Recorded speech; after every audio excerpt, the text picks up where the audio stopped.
How to lock Scotiabank debit card. I'm going to tell you how to unlock Scotiabank debit card. You can use their app.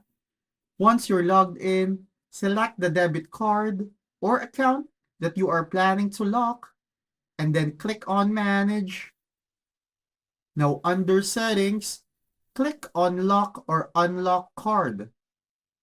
If your card was actually lost or stolen, I highly suggest you call this number right away. That's 1-800-472-6842. Now here, you just toggle the button and then you will see a prompt saying that your card was successfully locked. Then just click on Finish. And by the way, this simulator is available in Scotiabank's website. If you have other concerns, you can visit this too or call or tweet them, and here are their working hours.